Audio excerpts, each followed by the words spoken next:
Àríkẹ́ wá ń bí. Àríkẹ́ wá ń bí. Àríkẹ́. Ike sóyòyò mélòó ló máa ń lò in a month? Èwo ni ike sóyòyò? No. Sọ fún mi, Àríkẹ́ wo ẹsẹ̀. Àríkẹ́ wàláì mi pupa tó ẹ. Àríkẹ́ wo gbogbo ara ẹ. Gbogbo ara ẹ.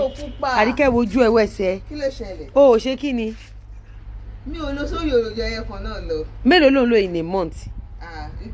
Ike kan àbí méjì àbí mẹ́ta ń bọ̀ nù. No, dóná. Ike kan ní oṣù kan àbí ike kan fóṣù mẹ́ta àbí sínsí ẹ̀. Ṣé tí mo bá ṣe fóṣù mẹ́ta ike kan fóṣù mẹ́ta ni. Irọ́ ló pa Àríkẹ́. Ike kan fóṣù mẹ́ta gbá mi gan nísìnyí gan àti bí ọ̀sẹ̀ méjì sí mi ò para.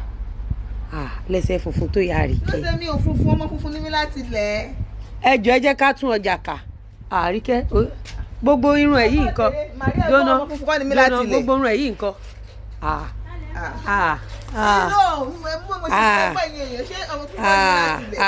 Àríkẹ́ ò bẹ̀rù Ọlọ́run, ò bẹ̀rù àtúbọ̀tán.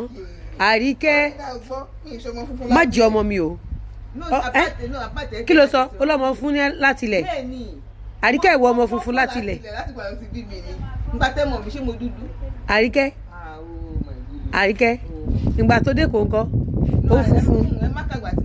Mo funfun gan ni, mo funfun tí mo pọ́n délẹ̀. Nígbà tí wọ́n dé kò. Bẹ́ẹ̀ni. Àríkẹ́ kódà gan torí báyìí ni mo fi funfun. Àwọn èèyàn má rò bá fẹ́. Ẹ̀yin èèyàn wọrùn Àríkẹ́ wo ojú ẹ̀ wo gbogbo ara ẹ̀ wo gbogbo ẹ̀. Wọ́n mi ẹ̀wù ẹ̀fún ilé ìjà rẹ̀ wá ní mo funfun láti ilẹ̀ ni. Seriously mo funfun láti. $4,500 40 pieces péré.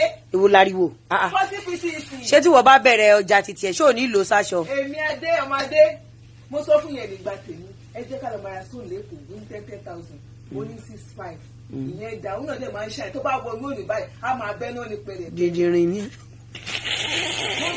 Mo sọ fún yẹn nígbà tèmi.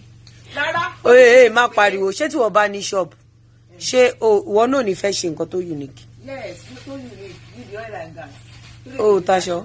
Èmi kọ́ èmi taṣọ mi lẹ́nu wàhálà aṣọ. Oil and gas. Mo ti wúṣẹ́ tó bẹ̀rẹ̀ dá mi láti òde ọ̀run. Oil and gas gangan ló bẹ̀rẹ̀ dá mi mọ́. O ṣe property. Ó yẹ kí n ṣe property mo kí n mú mọ́. O ta mọ́tò. Ẹ kì í bẹ̀rẹ̀ láti oil and gas. From there máa bẹ̀rẹ̀ sí ní ta mọ́tò. From there máa bẹ̀rẹ̀ properties. Àmọ́ wàhálà properties pọ̀. Wàhálà ò pọ̀. Mi ò ṣe property. Ẹ jẹ́ kí n lórí oil and gas àti mọ́tò. Mọ́mì kálẹ̀ sọ fún mi pé 40